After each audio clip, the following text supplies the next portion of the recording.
Yeah, I've come down to this spot in Shoreditch today to watch my brother paint, talk about billboards, marketing maybe, who knows. Are we going to talk about marketing? We can talk about marketing. So you're here to paint? Yes. You paint regularly now? Yes. It's something that I started when I was young. There was no reason to it, I just enjoyed it. And it's just a hobby now. Do you always have blue hands? I popped a can. So this is from yesterday. I always have nails like this from the piece around the corner. You haven't tagged this piece because you want to create the sense of anonymity, because it's not about you as the artist, blah, blah, blah, we know that. But take some pride. You know, I did a painting of George Floyd and bloody took the protest and was holding it up. I wanted it to be about the message rather than the artist. It's not about who did it, it's not about how it's been done, it's about what it represents. Currently, we being society is shining a spotlight on the Black Lives Matter issue. The only part of the piece that contains any white is in the flashlight as well, which is just a little bit of extra added meaning to show that white people should be there to support and to help to tackle the issue, not be involved in the issue themselves.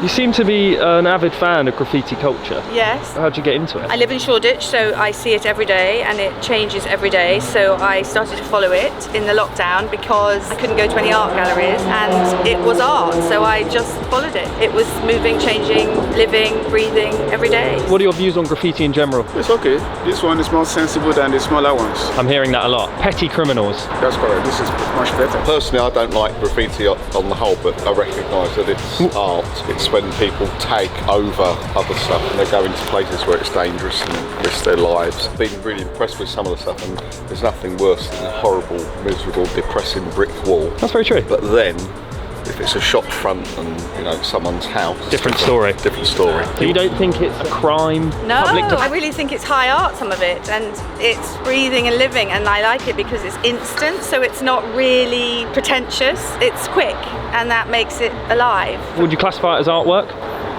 Oh yes. Yeah? Oh yes. Are you, in your spare time, a graffiti artist? No. Unfortunately, I don't have the talent. All of the political stuff that's gone on recently, I wasn't very happy about.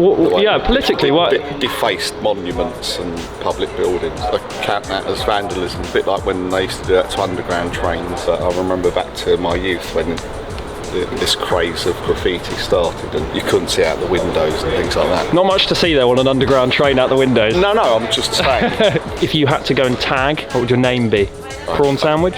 Yeah, prawn sandwich. Graffiti artists are all like friendly, I talk to them and they're nice, you know, they tell me things, and I'm like, if I tried to talk to Tracy Emin, she'd tell me to fuck off. From my perspective, as a young person who works in marketing, billboards don't serve a purpose for me. I don't think they do. But I will probably not be the target audience that those billboards are being aimed at. Because you don't fly over bridges? I don't drive over, fly over bridges. I'm part of a generation that is constantly looking at their phone rather than looking up or around. I think billboards are aimed at the older generation. Those people could potentially see those billboards as validation of a product's worth. You see a billboard ad for a clothing brand or something and you want more information, and because we are a generation that needs everything at their fingertips right now, if you can't get that information from that ad, you're likely to switch off. Whereas if you're on Instagram or Facebook or wherever you might be, search, which I work in, you want to immediately get more information about that product, and then you're going to be more likely to convert. You're getting down the funnel. Further down the funnel. Yes! You're essentially getting a user to engage at the right moment, the moment when they're going to be more likely to convert. So the moment of climax. We'll call it that.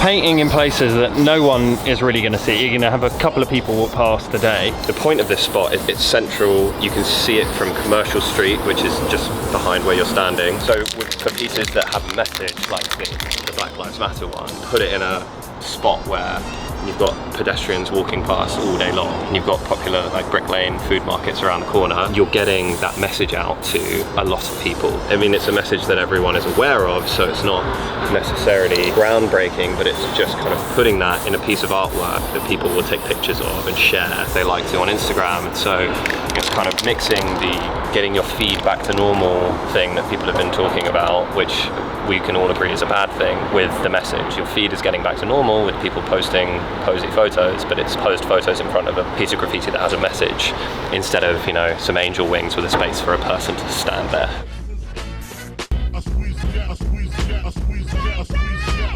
What would your tag be if you had to hit the streets with a can of paint? Spider face. Spider face?